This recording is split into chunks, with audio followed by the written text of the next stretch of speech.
Hello, my name is Sebastian Walter. I'm one of the developers at Gaming Mind Studios located in Germany, and I'm here today to present to you our latest title being in development, which is Rise of Venice.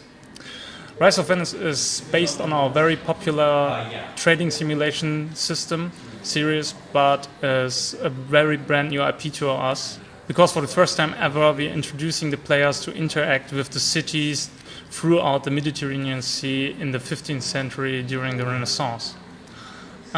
First of all, I want to talk about the game modes we are offering.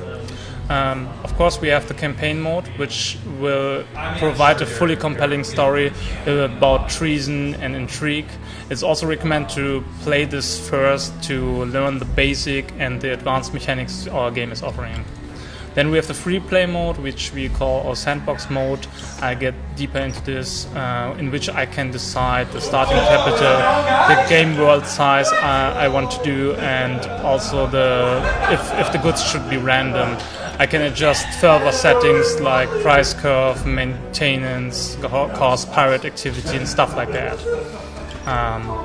And last but not least, we're introducing the scoreboard match, in which we'll challenge the player to succeed in completing certain scenarios in which you, for example, run as a goal to have a certain amount of wealth or attain a specific rank, and based on the difficulty setting you're choosing, a multiplier will adjust, which after you have succeeded in completing the challenge give you a certain score, which you then can submit into a scoreboard to compete yourself and compare with other players.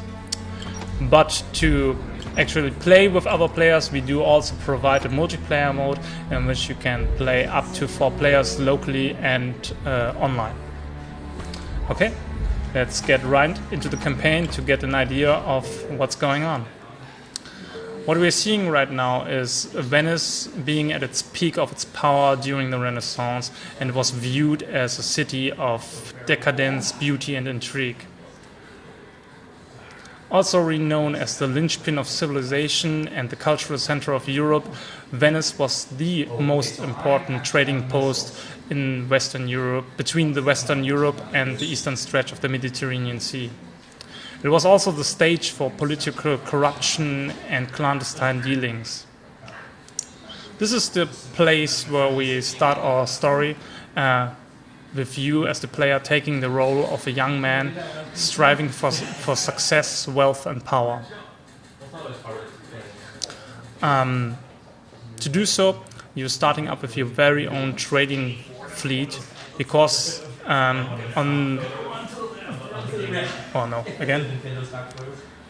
originally coming from a family of mercenaries, which was very common at this time, the last wish of your grandfather is to get into the Venetian society and attain a higher reputation with this than being a mercenary by running your very own trading empire.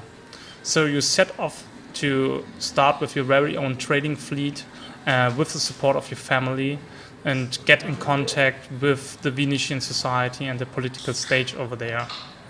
But at the time you come in contact with the political stage, you notice that there is something going on in the inner circle, and that there is a traitor who works behind the curtain to sabotage or has his very own interests.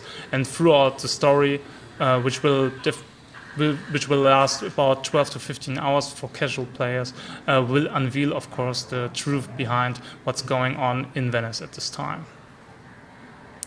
During the course of the story, we will provide up to 15 of those cutscenes to explain in depth what's going on in the story at certain points. And of course, you will be interacting with a lot of families and persons, and it's up to you to decide which one can be trusted and which may be a traitor. I just run this, I think, to capture some more material for you, because this is not yet fully dubbed, I think, so it's not final yet. There you go. Should be finished any minute now.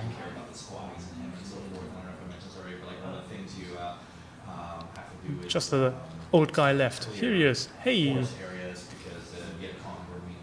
So just that we have this on record. And here we go. So that's one of the missions, and you have to use your squad kind of combined. So here we are. Finally in the game, yes. What we are looking at now is Venice, which is the starting city from which you want to expand your trading empire. The first thing I want to stress out is a major change we have made in comparison to our prior installments is that we've combined the city view with the overall CMap view.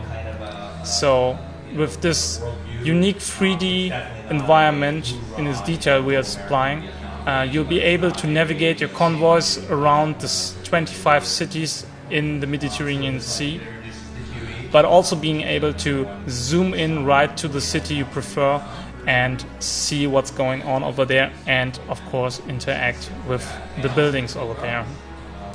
You can not only select the buildings by just clicking on the building, but if zoomed out, you can make use of this menu to get into the desired building you want to interact with.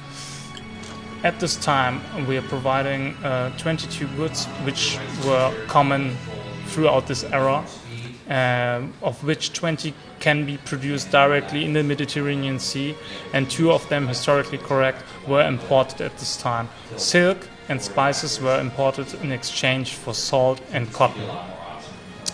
As you can see, also new to our series is that you won't be able to navigate and interact with all of the 22 goods from the very beginning, because as it was known, starting off your trading empire with no name on your back, you'll just have the permission to deal with certain goods at the start of your trading career.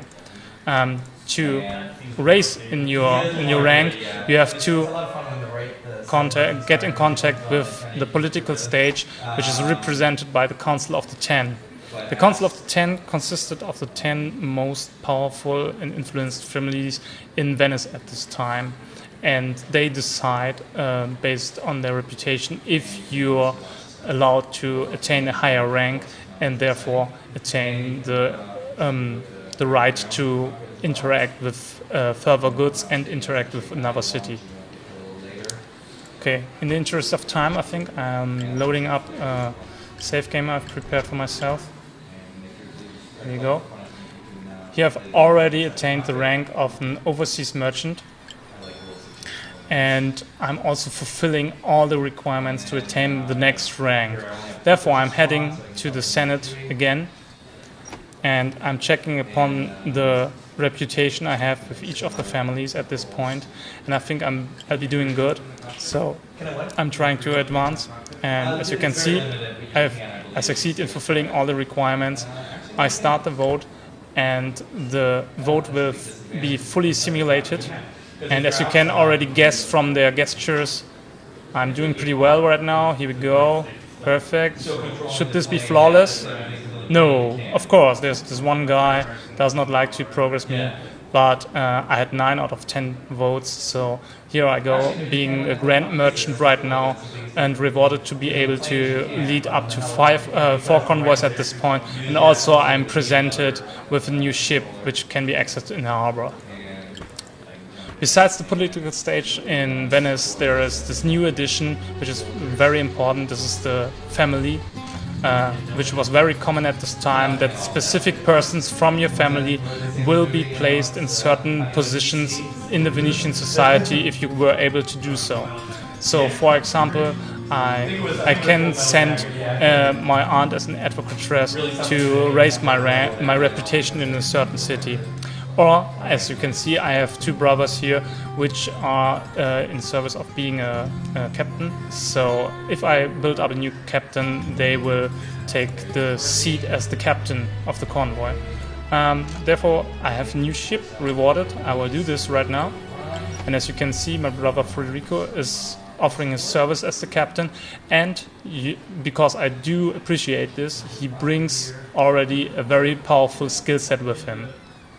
I'm forming this convoy because, speaking of the captains at this point, by every action you make, by navigating through the world, by exploring and discovering new towns, doing trading, get engaged in combat, your captain will attain experience points, which then can be spent on the 6 attributes we are offering. Therefore, for example, I can build up myself a very powerful cannoneer captain, which is good in sea battles, and also a navigator, which will be good at roaming around and exploring the sea. Okay. Speaking of fighting, we'll just load up another save game, so I can show you how it is to be engaged in battle. Here we go. Again, we are offering for the players who only are interested in the simulation itself to do the battle automatically, but also for the ones who want to even the odds or to come back from the lower hand, we offer the option to do the manual battle. We'll step right into this. We'll provide this battle with 5 to 5 convoys against each other, and you can take control of every convoy in your fleet, which has been selected to be a fighting convoy, and the other ones can be given orders like which ammunition to choose from or which tactic to follow. So also depending on the location on the actual sea map where the fight is taking place, we're keeping this in mind for the surroundings. So if you're very near to the coastline, like I do in this battle, there will be a lot of reefs where you can run into, and bigger ships will be slowed down, and you can make advantage of this, of course. Also, you can change the time at any given time during the battle if you want to speed things on. Okay, now I'm trying to make use of some of the chain shots to lower the health of their sails, but for this kind of guy it does not matter because he's using galley, so he more relies on the power of his crew maneuvering the ship. So I'll start canister shot to get those guys out of the way and kill as many sailors possible on his deck, to weaken him not only on speed, but also on the possibility to enter his ship, because I really want his ship. And here you go. I speed things up. Here you go.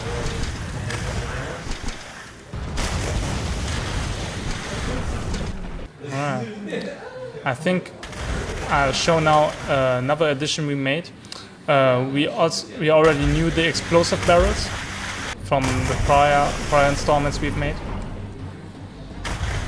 If I'm lucky, but I think this guy knows what I'm up to. He's not running into those. But what I can make use of now is also to pour oil from the back of the ship and set this on fire to get some kind of area control here. And so if he really runs into this, he'll set his own ship on fire. But keep in mind, this is friendly fire also available, so if my ships are running into this, they'll get set on fire as well. Alright, so I think we've weakened him enough, and this brings us to the point where I can make use of one benefit I can take out of manual combat, and this is entering the enemy ship and go into boarding battle. Trying to get alongside to him, but he's still pretty fast. But here we go.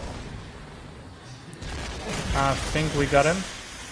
Let's check this. And here we go. There is the boarding battle. I absolutely succeed in this because I have more people on deck. Because due to the canister shots I was firing on his crew, and therefore just a few left. Here we go. There's the other guy. I think going to sink this one to not getting any more damage. Here you go, take this. Here we go. He's gone. And so we just have to keep track of one guy left. And there he is. He's trying to run off. And here we go. There we go. I think maybe we can take his ship as well in boarding battle, but come on, take this. He's not slow enough yet, so I think we just stick to sink this guy.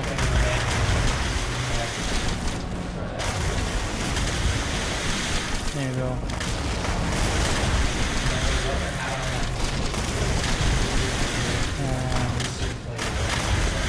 Now my other ship is coming up. And now we flank him from both sides. And this is the point where he has absolutely no chance to escape. And there you go. Alright. And as I mentioned, my benefit out of this battle, okay, I lost one ship, but on the other hand, I achieved to board one of his ships, and this will be now added to my convoy. Alright. Okay.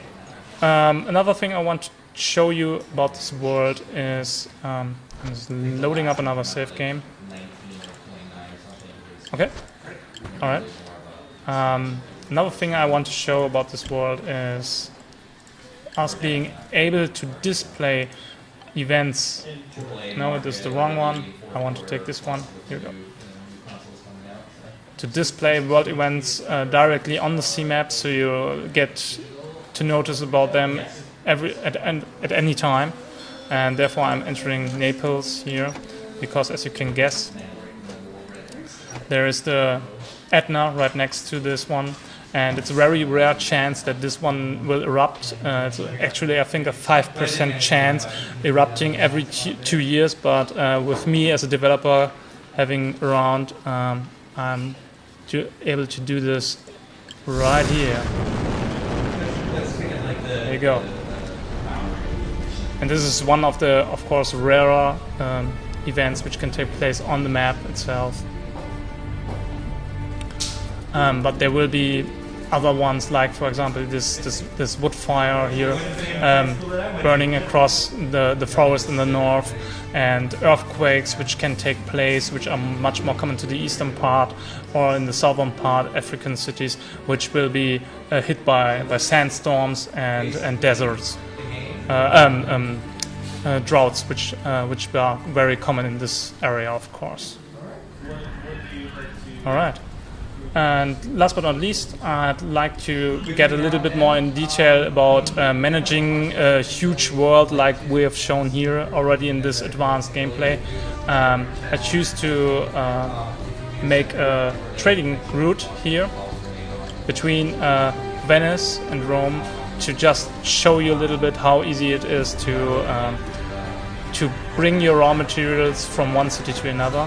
For example, I'm producing salt and cloth in Venice, and they are needed for the productions of meat and clothing over here in Rome. Therefore, I'm setting up a route starting in Venice, but I guess I'll make some quick money in Zara and then later on advance to Rome and then return. Now it's time to use our very handy meta actions we are giving, with which you can mainly do everything throughout the story and the game. So what I wanted to do is load the raw materials in Venice, additional goods for Zara, switch to Zara. Due to the fact I do not have a warehouse there, I can only sell goods and make some profit.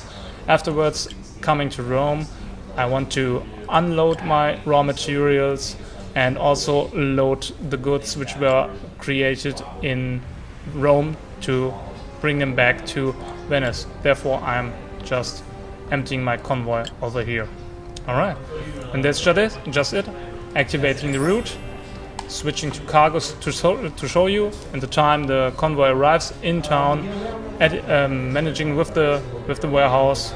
It loads the cargo I desired. I told him to, here are the raw materials needed for the productions, and off he goes, and that's it. Of course, again, for the core players, we'll give the opportunity to fully modify what they desire in their trading routes. Therefore, we have added the manual settings in which you can choose the direction with which you want to interact with the city or the warehouse. saying I want maximum amount of this, I want everything at 100% price of average, and if I have made up my perfect route, I of course can save this route and load this for later times or for other convoys which will be added to this trading route. Alright, I guess that's about it. Yeah, thank you for your time.